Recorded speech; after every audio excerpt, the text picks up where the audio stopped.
Shalom, shalom, queridos. Quero deixar aqui uma palavra aqui no nosso devocional que está entre os capítulos de número 30 até o capítulo 32. E quero destacar aqui a luta de Jacó após o transpor o val de Jaboque. Amém? Capítulo 32, versos 24 e 25 e versos 29 e 30, que diz assim: Ficando ele só, e lutava com ele um homem até o romper do dia. Vendo este que não podia com ele, tocou-lhe na articulação da coxa. Deslocou-se a junta da coxa de Jacó na luta com o homem. Verso 29. Tornou Jacó: Dize, rogo-te, como te chamas? Respondeu ele: Por que perguntas pelo meu nome? E abençoou ali. Verso 30. Aquele lugar chamou Jacó Peniel, pois disse: Vi a Deus face a face e a minha vida foi salva. Também aqui nesse evento, no versículo 28, ele diz que Jacó não passaria mais assim ser chamado, mas sim Israel, que como príncipe lutaste com Deus e com os homens prevaleceste. Aí já no caso o versículo 28, né? Muito bem, queridos, quero trazer aqui uma meditação e queria que você prestasse bem atenção, porque aqui é uma revelação muito interessante. Na verdade, nós vivemos aqui, até esses capítulos, uma grande tensão. Posso até dizer alguns paradoxos nessa dinâmica de tantas coisas que vão acontecendo e que nos dão margem para termos diversas compreensões do texto.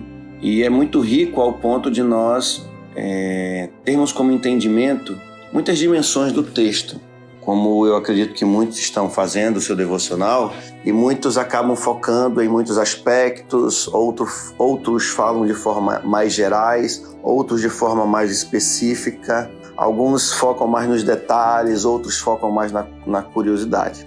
Eu tenho tentado trazer mais ou menos uma revelação mais geral do que está acontecendo nessa tensão toda aqui do livro de Gênesis, né? E uma delas é justamente essa preocupação de Jacó em querer ser o primogênito, em desejar a primogenitura.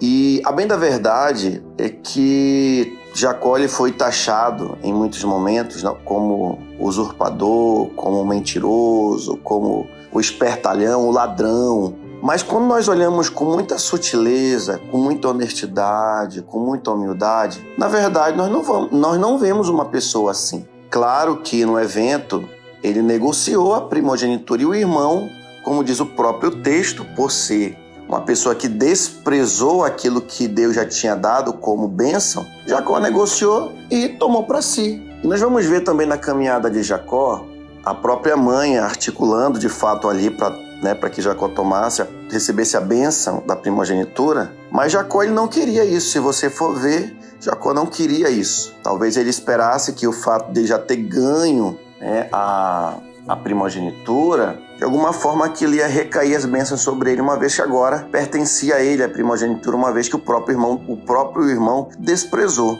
Esse é o erro daqueles que muitas vezes desprezam aquilo de bom que tem, perde, depois quer reaver aquilo que não valorizou, né? Mas isso aqui é só um outro detalhe, né? Então, onde que eu quero chegar com tudo isso? Que quando nós vamos olhar com muita sutileza, Jacó não é esse usurpador, esse mentiroso, né? Esse safado que as pessoas pregam muitas vezes colocando. Nós não vemos uma pessoa assim.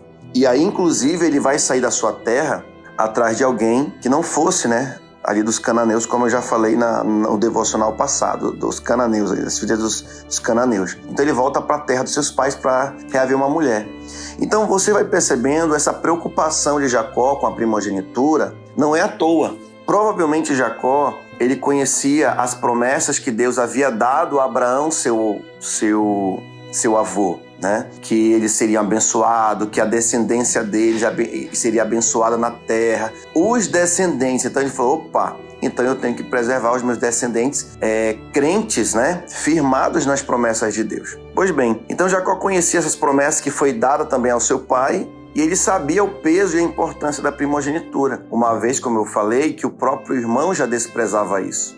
Então Jacó também entendia que deveria haver interesse sim daquele que tinha a bênção, daquele que já tinha a bênção por direito, preservar. Como o irmão não preservou, ele negociou e tomou posse, talvez conjecturando, eu quero ser abençoado, eu quero continuar essa geração, eu quero que a promessa que foi dada ao meu avô, Abraão, se cumpra, né? Pois bem, então Jacó tanto é que ele trabalha tantos anos, né? Mesmo sendo enganado por Labão, mesmo sendo opresso por Labão, em nenhum momento você vai ver Jacó querendo enganar Labão. Então a gente tem que ter um cuidado para interpretar, para a gente não generalizar achando que Jacó era um ladrão, safado, vigarista. E não é bem isso. Ele teve oportunidade, se ele quisesse, se fosse um mau caráter, como muitas vezes é pregado, ele teria enganado Labão. Mas não é isso que acontece. Então, na verdade, existe um contexto específico, existe uma ocasião específica e um contexto específico pelo qual Jacó agiu daquela forma. E não que ele era um ladrão, alguém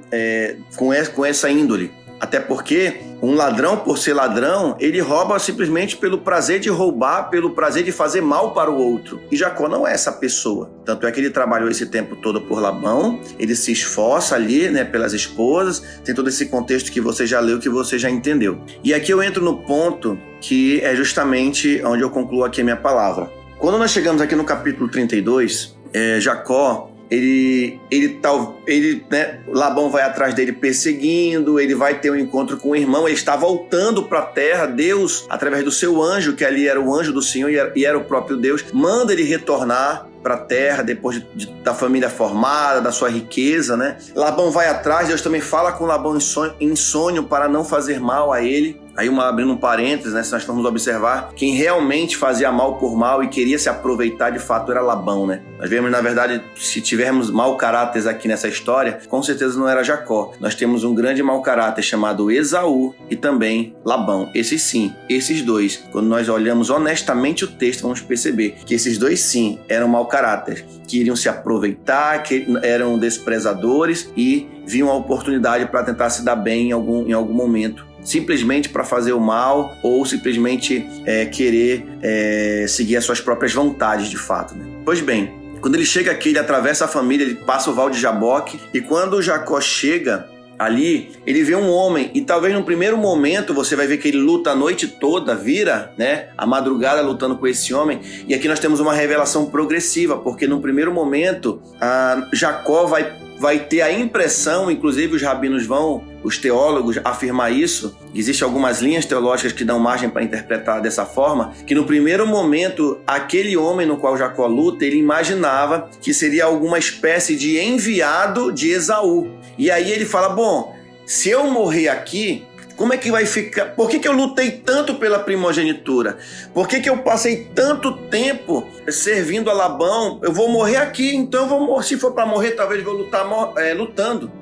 Mas eu quero manter a promessa e a bênção que eu recebi da primogenitura. Então ele vai passar a noite lutando, guerreando, e aí na progressividade dessa luta ele vai entender que, na verdade, esse anjo ali era o anjo do Senhor. E aí, nessa luta, nesse afã, né, ele é tocado ali, né, na junta da sua coxa, enfim, o anjo vai reconhecer que ele era um homem de perseverança, um homem com objetivo, e ali ele muda o nome de Jacó, né, para Israel, né, como príncipe lutaste com Deus e prevaleceste. Ou alguns dizem que o nome Israel também é um acróstico da palavra Kisarita El, né, aquele que lutou com Deus, príncipe de Deus. Então o nome Israel vem desse acróstico, dessa junção, dessa frase.